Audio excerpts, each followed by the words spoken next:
Shalom Aleichem. All right. I'm going to, we are reading Likkutei Sichos, and I'm going to finish the Parsha Vayikra.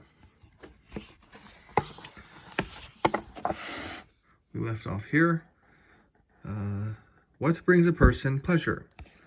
The above also helps us understand why the Talmud chooses to discuss the conditional guilt offering by using the example of a person in doubt as to whether he ate a piece of non-kosher fat. There are other situations which could have been used to illustrate this concept. Why does the Talmud choose this particular example? As explained above, a person is obliged to bring a conditional guilt offering when he is in doubt as to whether or not he unknowingly committed a sin.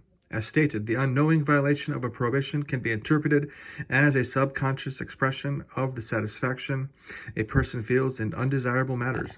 In other words, whenever a person is in doubt as to whether or not he has committed a transgression, his doubt is an external manifestation of an inner dilemma. What are his sources of satisfaction? Is it permitted things which bring him pleasure, or does his inner self find satisfaction in forbidden things? To underscore this concept, when the Talmud seeks to illustrate a situation in which a conditional guilt offering is required, it uses an example involving fat, for fat serves as an analogy for satisfaction.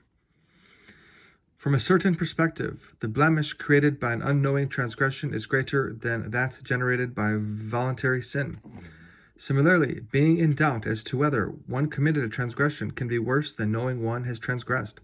When a person knows he has committed a sin unwittingly, he realizes that he is in need of spiritual improvement. The transgression makes him aware of an inner involvement with evil. But when a person is not definitely aware that he has sinned, his positive self-image can remain intact and he may not appreciate the need for change. This shows an even deeper connection with evil, for the person does not even realize something is amiss.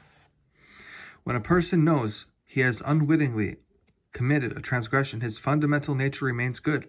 The deed runs contrary to his true self. For this reason, he is conscious that he has transgressed God's will. He senses the evil within his act and realizes that this is not who he really is. It is merely the animal soul which drew him after evil. When, however, a person does not realize that he has committed a transgression, this is a sign that the sin does not disturb him. It does not run contrary to his being. For this reason, he does not even notice the sin. So when a person does not know whether or not he has committed a sin, he must bring a conditional guilt offering, a sacrifice which is much more expensive than a sin offering, for the conditional guilt offering must remove a more serious blemish. Man's conception and God's. Based on the above, we can understand that when a person is in doubt as to whether or not he violated a commandment, this uncertainty is an indication of a serious spiritual lack. This applies even if he did not actually sin and therefore is not liable for retribution. The very fact that he has a doubt indicates that he shares a connection with evil. For if he did not share such a connection, he would not have any doubt about whether he had sinned. If he is not bothered by the doubt and remains happy with his spiritual state, believing that his desire for pleasure is centered only on permitted matters, this indicates that his spiritual state is in some ways worse than that of a person who definitely committed a sin, either willingly or unknowingly. Based on the above, we can resolve the apparent contradiction between the decisions of our sages mentioned above. When speaking about an individual's spiritual state, a conditional guilt offering is required from a person who is in doubt as to whether he committed a sin, even when in fact he did not. For this reason, our sages maintain that even if it later becomes clear that a person did not sin, or that he definitely did, we can be assured that he decided within his heart to consecrate the animal, and therefore it remains consecrated until it incurs a disqualifying blemish. This applies, however, only with regard to his personal efforts to rectify spiritual failings. With regard to the Torah's abstract criteria, deed is most essential. Punishment is meted out only for actual transgression of the Torah's commandments.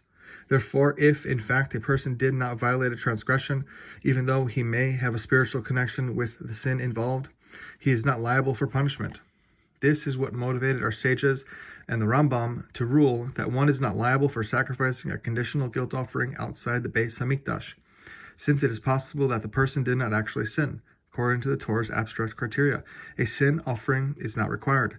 For this reason, he is not held liable for sacrificing it outside the Beis Hamikdash. And that is Vayikra, Likkutei Sichos, Torah insight, Chassidic Torah insight from the Lubavitcher Rebbe. All right, have a wonderful day. Laila Tov.